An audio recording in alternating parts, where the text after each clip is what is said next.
합시다. 예배에 성공하면 만사에 성공합니다. 오늘도 예배에 성공하십시오. 사모하면 됩니다. 여러분, 이게 뭔지 아세요? 5 곱하기 3은 2. 5회에서 3걸음만 물렀으면 이해가 된다, 그런 뜻이죠. 요거는 2 더하기 2는 4. 이해에서 이해를 더하면 뭐가 된다? 사랑이 된다. 할렐루야. 인사합시다. 사랑합니다. 축복합니다. 우리는 오해하지 말고 이해하면서 삽시다. 오늘은 바울의 회심 사건에 대해서 이제 말씀을 드립니다. 본문은 사도행전 9장 1절부터 9절인데 우리 한 절씩 교독하시죠. 이 말씀을 읽는 자가 복이 있습니다. 크게 읽으세요. 사울이 주의 제자들에 대하여 여전히 위협과 살기가 등등하여 대제사장에게 가서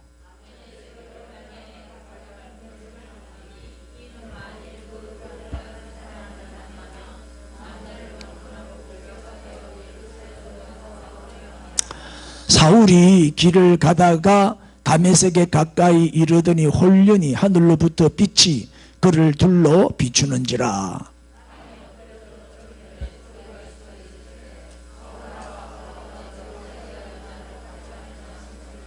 대답하되 주여 누구시니까? 이르시되 나는 네가 박해하는 예수라.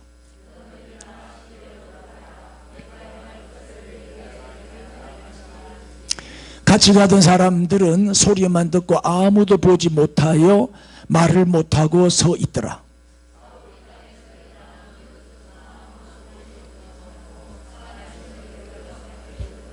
같이요. 사흘 동안 보지 못하고 먹지도 마시지도 아니하니라. 아멘.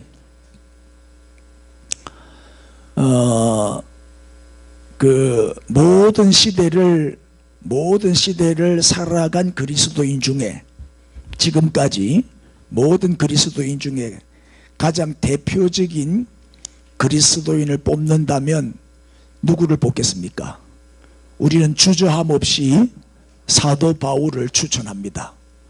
제2의 예수님이라 하는 별명을 얻을 정도로 정말 작은 예수로 살다 가신 분이지요. 그는 모든 면에서 정말 그리스도인다운 모습을 우리에게 보여주는 그런 인생을 살았어요.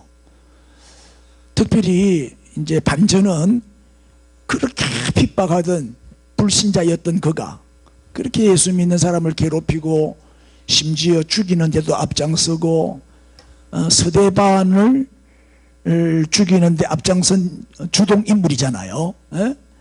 그랬던 그가 그리스도인이 되는 그의 회심 사건, 다메섹 체험, 우리에게 큰 교훈을 주고 있죠.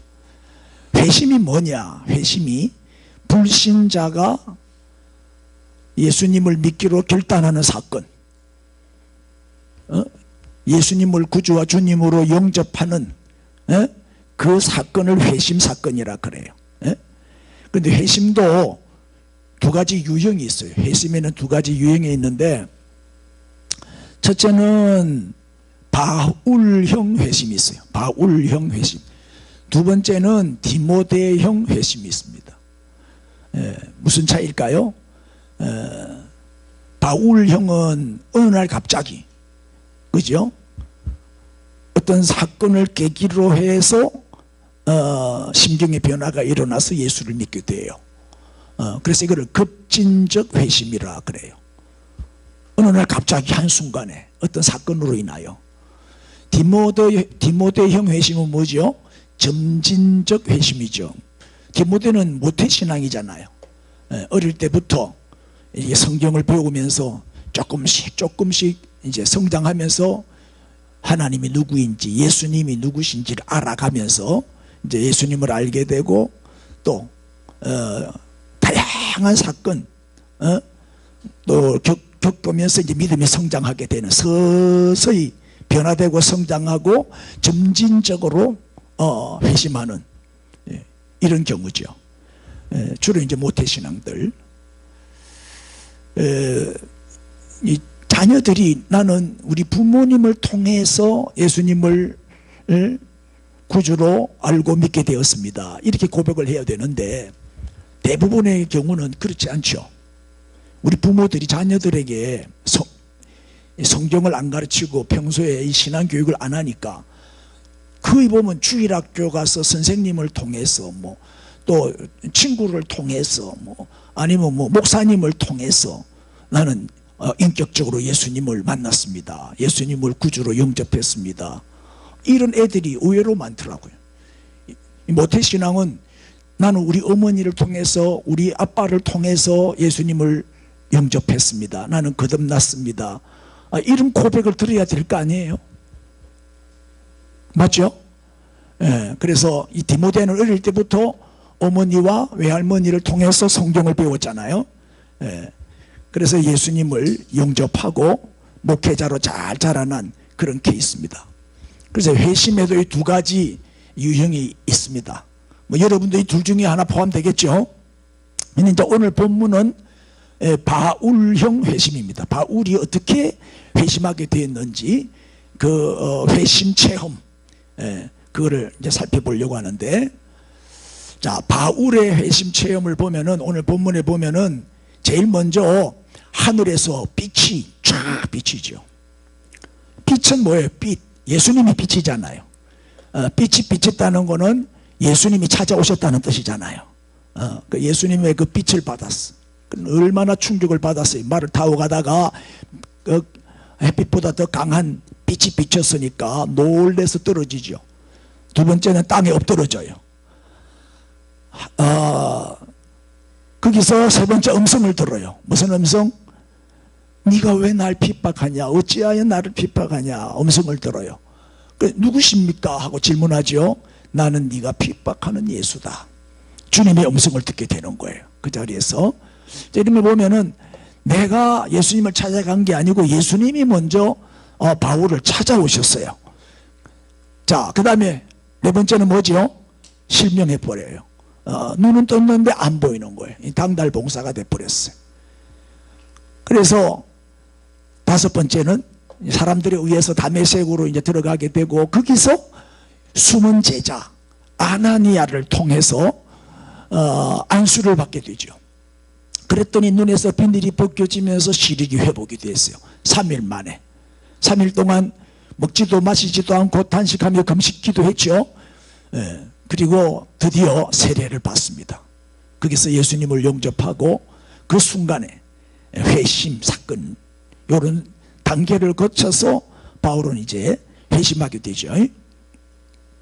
그 순간에 완전히 변하여 딴 사람이 됩니다. 진짜 회심했는지 안 했는지 뭘 보면 알죠? 변했냐 안 변했냐, 그걸 보면 알 수 있어요. 그런데 이 바울의 회심 체험이 일어난 여기가 어디냐면은 예루살렘에서 북쪽으로, 그러니까 다메섹으로 가는 도중이에요. 한 24km 정도 떨어진 곳인데, 지금은 이 다메섹이 시리아의 수도가 됐죠. 시리아의 수도.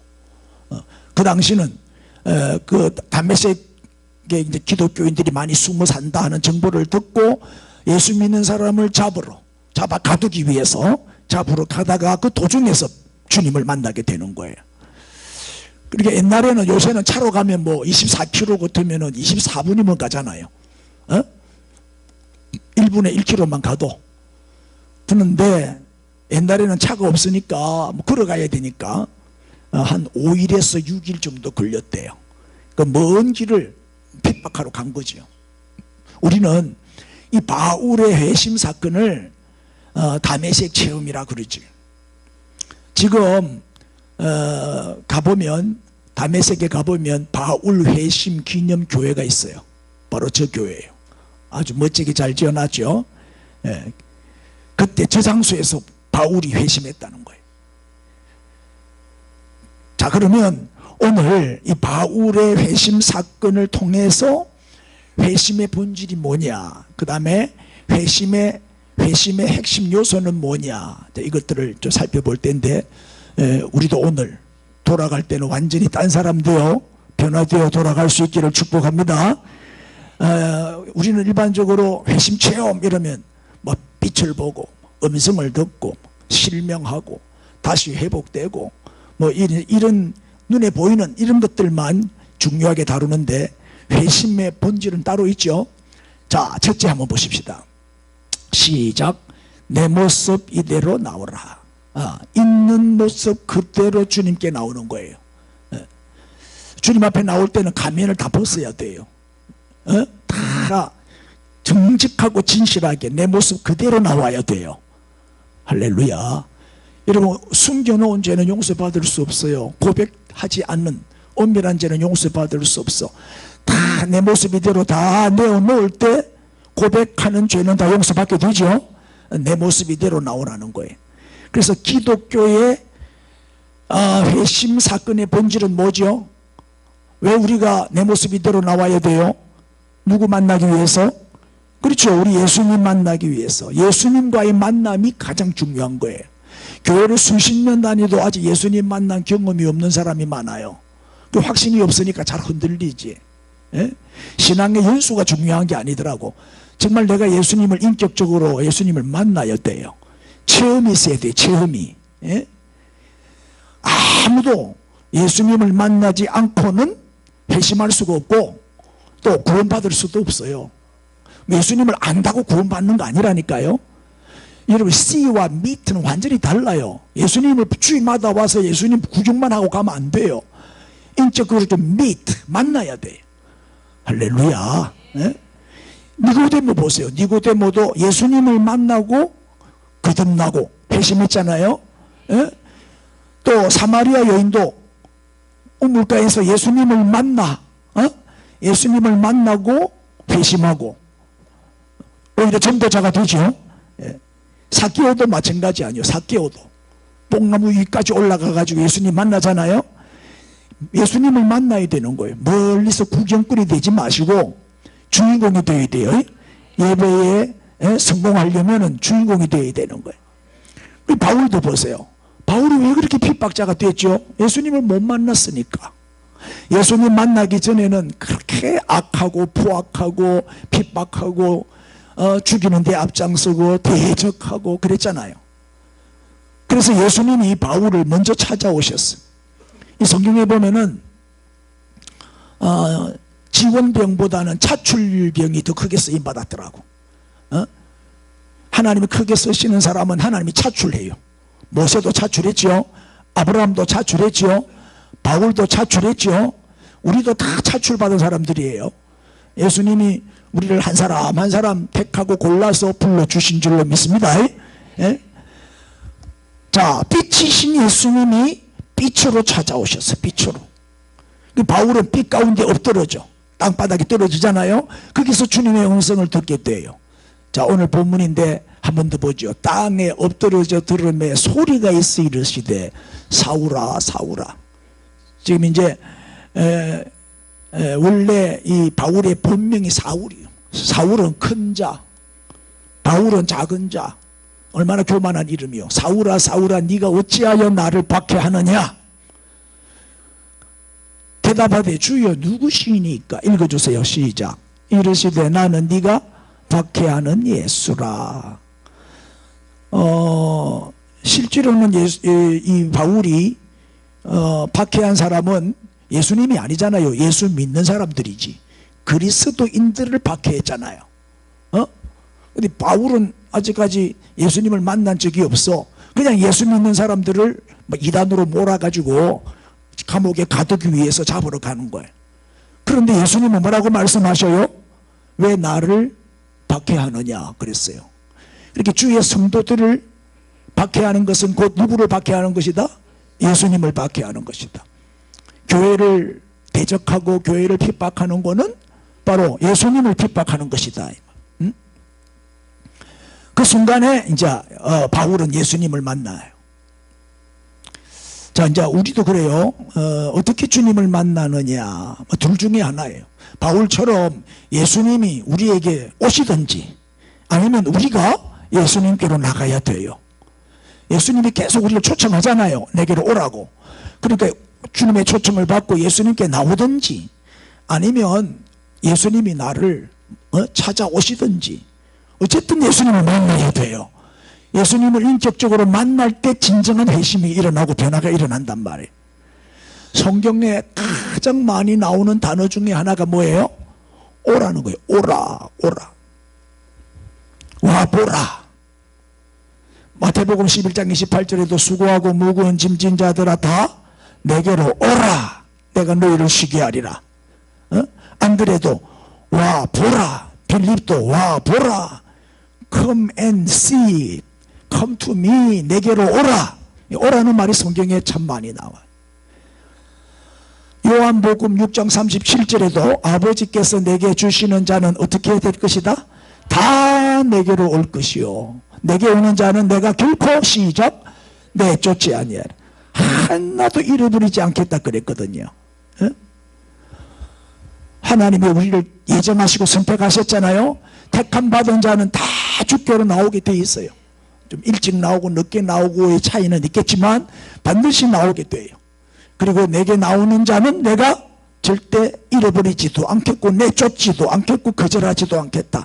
어떤 죄인도 주님 앞에 나오기만 하면 다 사함받고 의롭게 되고 자녀 되는 줄 믿습니다. 그래서 이렇게 기도해야 돼.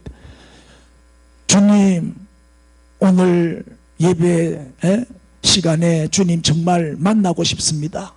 말로만 듣던 우리 주님을 직접 체험하고 만나고 경험하고 싶습니다. 저 좀 만나주세요. 영이신 하나님, 육안으로는 볼 수 없는 하나님, 영은 영끼리 통하죠. 오늘 하나님 나를 좀 만나주세요. 나 좀 만져주세요. 그렇게 간절히 한번 기도해 보세요. 우리가 하나님을 찾으면 만나리라 그랬잖아요. 우리가 자꾸 찾고 구하면, 주님은 인격이기 때문에 우리가 간절히 원하면 반드시 오셔서 만나주시고 또 약속을 이루어 주셔요. 주님 앞에 나오는 게 중요합니다. 내 모습 이대로. 자, 빌리그레암은 뭐 유명한 대중 전도자잖아요. 빌리그레암 목사님이 집회하면 뭐 보통 뭐 몇십만 명씩 몇백만 명씩 이렇게 모이는 대단한 분이죠. 우리 조용기 목사님처럼 크게 참 미국을 영적으로 이끈 유명한 전도자죠.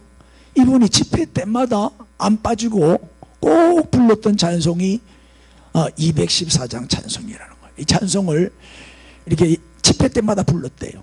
그러면 수많은 사람들이 그 찬송을 부르는 동안에 주님 앞으로 나왔다는 거예요. 앞으로. 이제 예수님을 초청하잖아요. 예수님을 믿기로 결심한 사람은 앞으로 나오세요 하고 초청하고 이 찬송을 부르는 거예요. 그러면 수많은 사람들이 나와서 예수님을 영접하고 변화됐다는 거예요. 아까 불렀던 찬송이죠. 우리 후렴만 같이 한번 불러볼까요? 후렴만 시작. 내 모습 이대로 주 받아주소서. 날 위해 돌아가신 주 날 받아주소서. 아멘. 그럼 내 모습 이대로 나오면 돼. 추하면 추한 대로, 더러우면 더러운 대로, 악하면 악한 대로 정직하게 가면 벗고, 약하면 약한 대로, 병들었으면 병든 대로, 부족하면 부족한 대로 내 모습 이대로 나오면 다 받아주셔요. 절대 내쫓지 아니하리라. 다 용서해 주시고 다 품에 안아주신단 말이에요. 그래서 첫 번째, 우리가 정말 회심의 첫 번째 요소는 주님 앞에 나오는 거예요. 어떻게 나오라? 내 모습 이대로. 내 모습 이대로. 두 번째, 시작. 예수님을 구주와 주님으로 고백하라는 거예요. 자, 예수님은 우리의 구주이시고 우리의 주님이시지요. 구주라는 말은 뭐예요? 세이비어, 구원자, 구세주라는 말이죠.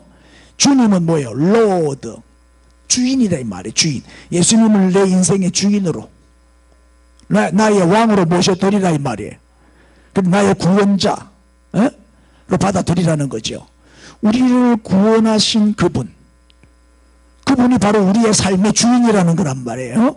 그래서 예수님을 주라고 고백하는 거는 아무나 못해요. 절대 아무나 할 수 있는 게 아니에요. 돈을 줘도 안 돼 이거는.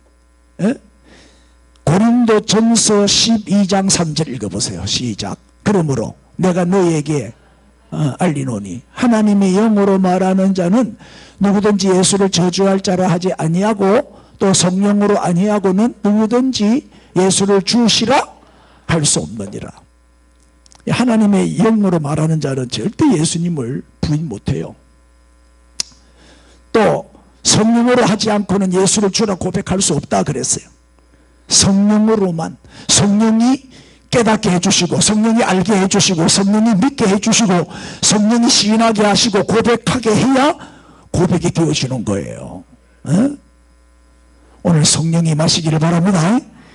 자, 바울이 땅에 딱 엎드려져 가지고 뭐라고 질문했죠? 주여 누구시니까 그랬어요. 어찌하여 네가 나를 핍박하느냐 그 음성을 들었단 말. 누군지 모르잖아. 바울은 누구십니까? 그때 바울이 자기도 모르게 뭐라고 불러요? 주여. 자, 로마서 10장 13절에 시작. 누구든지 주의 이름을 부르는 자는 구원을 받으리라. 주의 이름을 부르기만 해도 구원을 받는데, 근데 바울이 입이 열렸는데 주여 누구십니까? 자, 그 당시는 이제 뭐예요? 그 로마가 유대인을 통치하던 시대잖아요. 로마 식민지였으니까 이제 두 사람이 이제 길에서 만나요. 우연히 딱 만나잖아요. 그럼 인사말이 뭐냐면 가이사가 주님이십니다. 이렇게 인사를 해요. 그러면 상대방이 맞습니다. 나의 주님은 가이사입니다. 이렇게 대답을 해야 돼요. 그래야 살아. 로마는 가이사 나라니까. 가이사가 신이잖아. 절대 군주니까. 그런데 그리스도인들은 뭐라고 대답할까요? 그리스도인들은 저쪽에서 가이사가 주님이십니다 이렇게 인사하면 신실한 그리스도인들은 뭐라고 대답하죠? 아닙니다. 나의 주님은 오직 예수 그리스도이십니다. 예수 그리스도만이 나의 구주이십니다. 이렇게 인사를 하는 거예요. 가이사가 나의 주님이십니다. 그렇게 인사할 수 있습니까? 그럼 뭐 하잖아요. 우리 어떻게 신앙 양심을 속여? 살기 위해서 그렇게 주님을 부인하면 안 되잖아. 나의 주님은 오직 예수 그리스도 뿐입니다. 이렇게 인사를 하게 되면은 들통이 나는 거예요.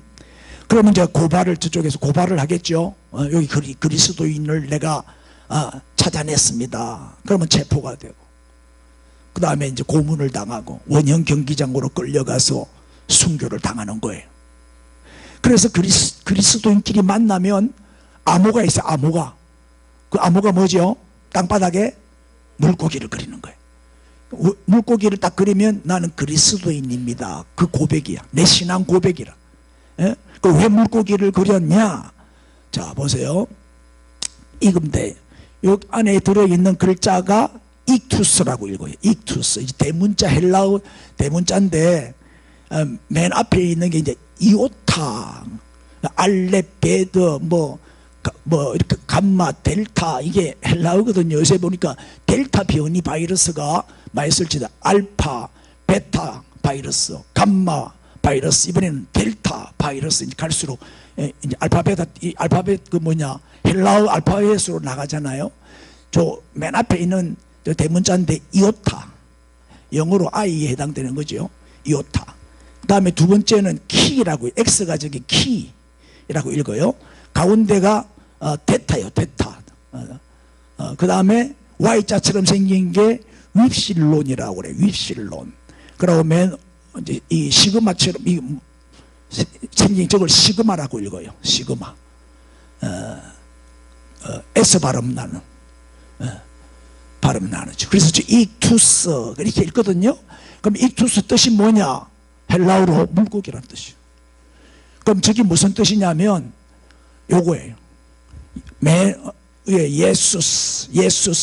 두 번째가 크리스토스. 그 예수 그리스도는, 다음에 데오스, 하나님. 데오스가 하나님이죠. 다음에 후이오스, 아들이죠. 후이오스, 하나님의 아들. 예수 그리스도는 하나님의 아들이고, 소테르가 뭐죠? 구원자이시다. 이런 뜻이 되는 거예요. 예수 그리스도는 하나님의 아들이고 우리의 구원자이십니다. 요거를 약자로 대가리 딱 따가지고 첫 단어를 연결 딱 시켰더니 익투스가 나오는 거예요. 그게 물고기라는 뜻이에요. 자, 이런 뜻입니다. 예수 그리스도는 하나님이고 하나님의 아들이고 구원자이시다. 그 땅바닥에 물고기 딱 그리면 서로 믿는 사람이구나. 서로 이제 암호로 들키면 죽으니까 암호로 표시를 했다. 자, 우리도 누구 앞에서라도 예수님만이 나의 구주이고 나의 구주이시고 나의 주님이십니다. 이렇게 고백할 수 있기를 바랍니다. 만약에 우리나라가 이제 내년에 정권 교체 실패하고 공산화가 되면은 이제 교회를 다 없애겠죠. 이제 예수 믿는 사람들 잡아 가두고 죽이고 뭐 핍박하겠죠. 목사가 1순위 아니겠어요? 그렇게 된다 할지라도, 순교를 당하는 그런 상황이 온다 할지라도 총뿌리 앞에서 예수님만이 나의 유일한 구주이십니다. 예수님만이 나의 주님이십니다. 우리 고백할 수 있어야 돼. 그래서 요새 이제 종교다원주의가 막 자유주의 신학이 들어와가지고 모든 종교는 다 구원받는다. 예수님은 구원자 중에 한 분일 뿐이다. 모든 종교는 다 구원받는다. 이렇게 주장하는 게 종교다원주의. 얼마나 위험한 이단 사상입니까? 이런데 우리가 미혹을 받으면 안 됩니다. 자, 그래서 예수님만이 우리의 구주와 주님이십니다. 고백하라는 거예요.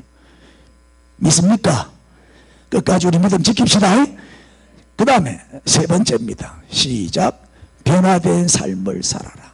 변화된 삶을 살아라. 이제 제일 중요한 게 변화되는 거예요. 죄와 이혼하는 거예요. 회개가 뭐죠? 죄를 떠나는 게 회개입니다. 그래서 바울은 자기의 그 회심 사건을 사도행전 22장에서 다시 또 증언을 하고 있는데, 거기 보면 이런 말씀이 나와요. 사도행전 28절 이하를 보면은, 주님 누구시니까 하니 이르시되 나는 네가 박해하는 나사렛 예수라 하시더라. 나와 함께 있는 사람들이 빛은 보면서도 뭘 못 들어요? 나에게 말씀하시는 이의 소리는 듣지 못하더라. 그리고 주님의 음성은 누구만 들어요? 바울만 들은 거죠. 바울만, 같이 같은 일행들은 못 들었어요. 그때 10절에 뭐라고 말해요? 바울이 시작. 내가 이르되 주님 무엇을 하리까? 무엇을 하리까? 이 무슨 뜻이죠? 이제 내가 어떻게 살아야 됩니까? 이제 내가 해야 할 일이 뭡니까? 내가 이제 예수님을 만났으니 이제 내가 주님을 위해서 살아야 될 텐데 어떻게 살아야 되겠습니까? 그 질문이거든. 여러분, 정말 우리 인생의 주인이 바뀌었다면 변화는 피할 수 없는 거죠. 주인이 바뀌었다면 우리의 삶도 바뀌어야 되는 거잖아요. 바울이 예수님을 만나서 주로 고백하게 된 변화. 자, 바울이 예수님을 만나고 난 다음에 어떤 변화가 일어났느냐? 그의 인생이 완전히 180도로 바뀌잖아요. 한번 보시죠. 바울의 변화 세 가지입니다. 첫째는 붙잡는 삶에서 어떻게? 붙잡힌 삶. 그리스도인들을 붙잡으러 갔다가, 예수 믿는 사람들을 잡으러 가다가 어떻게 됐다? 그리스도에게 붙잡혔다. 그래서 이제는 예수님에게 완전히 사로잡힌 그런 삶을 살게 된 거죠. 정반대의 삶으로 바뀝니다. 두 번째는 뭐죠? 방해자가 그렇게 이 복음을 전하지 못하도록 복음을 방해하고 복음 전하는 자를 잡아 가두고, 예수님이 구주라는 사실, 예수님이 메시아고 그리스도라는 사실을 이 메시지를 전하지 못하도록 갔다가 자기가 어떻게 돼요? 예수님이 메시아라는 사실을 증거하는 뭐가 됐다? 메신저가 된 거예요. 예수님이야말로 우리의 유일한 구주와 주님이시다, 예수가 그리스도요 메시아다, 그 사실을 증거하는 증인이 됐다, 이 말. 메신저가 됐다. 정반대의 삶으로 바뀐 거예요. 세 번째는 뭐예요? 박해하던 자가, 핍박하던 자가 이제는 뭐예요? 핍박받는 자가 됐어요. 그래서 유대인들은 바울을 배신자라고 바울을 죽이기 위해서 단식 투쟁하면서 이 살해 집단까지 만들어가지고 뒤쫓고 그랬잖아요. 핍박받는 자가 돼. 결국은 복음 전하다가 순교당하죠. 이게 바울의 변화입니다. 예수님을 만난 이후에 완전히 딴 사람이 된 거죠. 확실한 변화죠. 우리도 예수 믿고 이렇게 확실하게 바뀌어야 돼요. 뭐 믿는 것도 아니고 안 믿는 것도 아니고 이렇게 중간에 어중간하게 경계선에서 있지 마시고 맞으면 맞는 거고 아니면 아닌 거지. 옳다 아니라 이걸 분명히 하라 그랬잖아요. 옳다 아니라 하라. 이에서 지나는 것은 다 악으로 쫓아난다 그랬어요. 이 바울 한 사람을 통해서 이 복음이 어디로 예루살렘에만 머물러 있던 이 복음이 이제 안디옥에서 파송을 받아가지고 마게도냐로 유럽으로 들어가죠. 유럽으로. 그래서 이제 시리아를 비롯해서 주변의 나라들이 복음을 전하고 소아시아, 지금 터키입니다. 지금 터키가 성경에 나오는 소아시아 지역인데 거기에 7교회도 세우고 로마까지 가서 복음 전하다가 거기서 선교하죠. 기록에 의하면 스바나, 스페인까지 갔다 복음을 스페인까지 가서 전하고 왔다는 기록도 있어요. 세계 선교의 문을 열었죠. 바울은 어떤 사람이냐? 바로 이런 사람. 시작. 그런즉 누구든지 그리스도 안에 있으면 새로운 피조물이라. 이전 것은 지나갔으니 보라 새 것이 되었도다. 이 고백을 하기에 가장 합당한 사람이 사도 바울이죠. 새 마음. 중요한 것은 우리 마음부터 바뀌어야 돼. 그럴 때 새 사람이 돼요. 그리고 새 사람이 되면 새로운 비전이 생겨요. 우리의 목표가 바뀌어요. 그리고 새로운 삶을 살게 되는 거죠. 예수님을 우리가 정말 만나고 그리고 예수님을 구주와 주님으로 고백하는 자가 되었다면 반드시 변화의 열매가 있어야 돼. 반드시 변화되어야 돼. 삶의 주인이 바뀌었는데 인생이 바뀌지 않았다면 그건 거짓 고백이고 거짓 믿음이죠. 마귀의 종으로 살 때의 삶을 지금도 살면 안 되죠. 이제는 주님의 종이 됐으니까. 아멘. 우리가 그리스도인이 됐다면 그리스도인답게 살아야 되잖아요. 그래서 회개라고 하는 거는 이 지정의, 그죠? 먼저 내가 죄인이라는 것을 알고 깨닫고 그 다음에 후회하고 반성하고 뉘우치고 슬퍼하고 그 다음에 의지적으로 죄에서 떠나는 거예요. 완전히 돌아서는 거죠. 변화된 삶이 없다면 가짜 회개다. 인사합시다. 오늘 죄와 이혼하고 갑시다. 딴 사람 되어 돌아갑시다. 할렐루야. 그래서 제가 오늘 이제 마지막으로 한 사람을 소개하겠어요. 이 아도니람 저드슨이라고 하는 분인데 이분이 누구냐면 미국 최초의 선교사예요. 1788년 아주 오래됐죠. 또 미국이 생긴 지 얼마 안 됐을 때죠. 목사의 아들로 태어나요. 근데 얼마나 천재였는지 16살에 최고의 그 당시 명문대학 브라운 대학에 입학을 하고 3년 만에 졸업을 해요. 4년 과정을 월반해 가지고 3년 만에 졸업한 아주 수재요. 그런데 문제는 대학 시절에 친구를 잘못 사귀어 가지고 이 친구의 영향으로 자연신론에 빠져버려요. 그리고 하나님을 떠나요. 이 자연신론이라는 거는 하나님의 기적을 부인하는 거예요. 하나님의 초월성을 부인하는 거예요. 그래서 친구의 미혹을 받은 거죠. 그래서 친구를 잘 만나야 돼요. 그래서 하나님을 떠나. 그런데 문제는 이 친구가 어느 날 갑자기 죽음을 맞는 거예요. 어느 날 갑자기 그냥 밤새도록 끙끙 앓더니 아침에 일어나 보니까 죽어 있는 거예요. 그 멀쩡하던 친구가 죽은 걸 보고 그때부터 이제 인간의 실존, 죽음 문제, 영혼 문제, 내세 문제에 대해서 이제 고민하기를 시작하는 거예요. 죽는 거는 어느 날 갑자기 예고 없이 찾아오니까 젊은 사람도 죽고 친구도 죽거든. 그래서 충격을 받고 고민하다가 다시 하나님께로 돌아오게 돼요. 그게 회심을 하게 된 계기가 됐죠. 그리고 돌아와가지고 주님, 이제 남은 내 생을 어떻게 살아야 되겠습니까? 죽음 문제를 해결하실 수 있는 분은 주님밖에 없고 복음밖에 없음을 이제 깨달은 거죠. 깨닫고 복음을 듣지 못한 사람들에게 내가 복음을 전하러 가야 되겠다. 그래서 결심을 해요. 선교사가 되기로. 그리고 1808년 신학교에 입학을 해서 이제 선교사를 이방 나라에 가서 선교하기로 서원을 하죠. 신학을 졸업하고 낸시라고 하는 여자와 결혼을 했는데 결혼한 지 13일 만에 인도 캘카타로 선교사로 떠나요. 그런데 갔는데 인도에서 추방돼요. 그 당시 인도에서는 복음을 안 받아들이니까. 그래서 불교의 나라 미얀마로 가요. 인도에 갔다가 거기서 쫓겨나가지고 이제 미얀마로 최초로 들어가죠. 미얀마 최초의 선교사죠. 들어가서 열심히 이제 공부를 잘하니까, 머리가 좋으니까 금방 미얀마 언어를 배워요. 언어를 공부해가지고 미얀마의 성경을 번역하는 거죠. 그래서 성경을 출판하고. 이게 이제 제일 좋은 선교 방법이에요. 그 나라 언어로 성경 번역하는 거. 그런데 안타깝게도 1825년도에 아내와 딸이 순교를 당해요. 미얀마 땅에서. 죽고 난 다음에 좀 방황을 해요. 좀 방황을 하다가 나중에 다시 또 재혼하고 뭐 이런 기록도 있어요. 1850년에 아주 무서운 병에 걸리는데, 미얀마는 병원도 없고 뭐 열악하니까 치료가 안 되니까 본국으로 이제 치료받기 위해서 배 타고 오다가 항해 도중에 배에서 죽어요.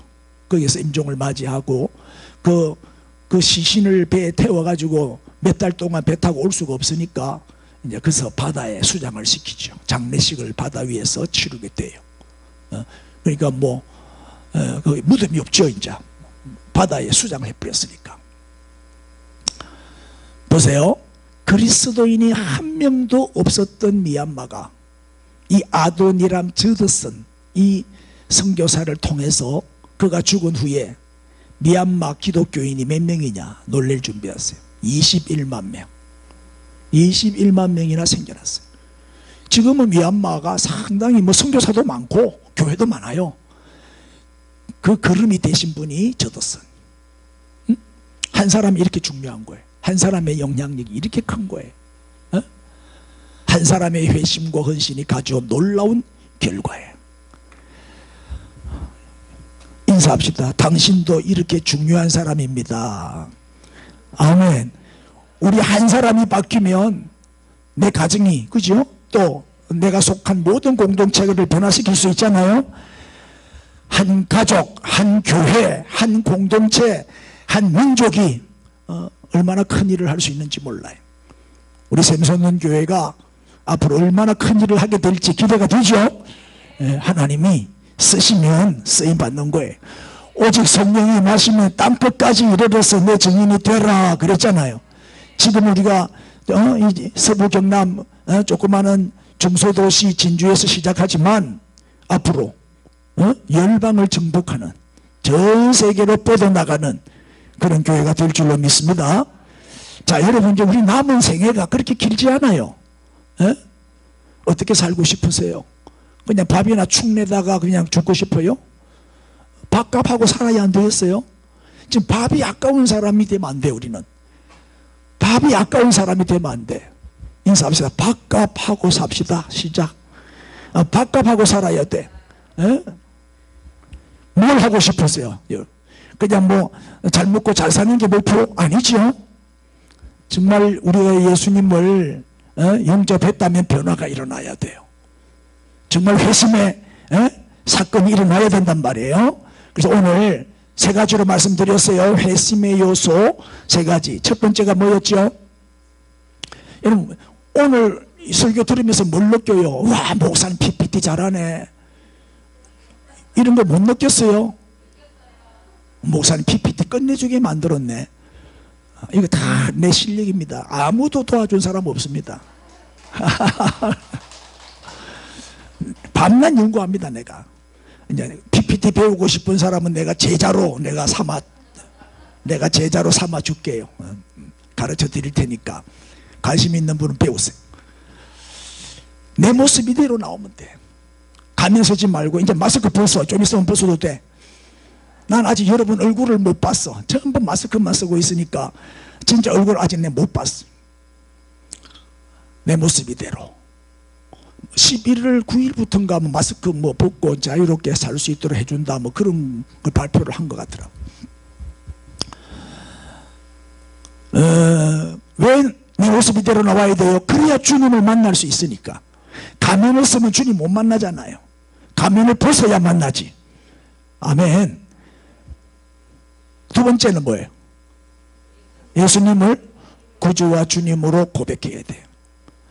유일하신 우리의 구원자, 예수님만이 나의 구주이십니다. 나의 주님이십니다. 고백할 수 있기를 바랍니다. 그 다음에는 반드시 뭐가 일어나야 돼요? 변화된 삶. 우리의 삶의 변화가 일어나야 돼. 딴 사람이 되어야 됩니다. 이제 죄와 상관없는, 죄와 싸워서 늘 이기는, 그리고 남은 여생은 정말 그리스도의 증인으로, 아멘, 땅끝까지 이르는 내 증인이 되라. 증인의 삶을 살아야 돼. 열심히 복음 전하고 하나님 나라를 확장하고 교회를 든든하게 세우고 교회를 부흥시키는 주역이 되십시오.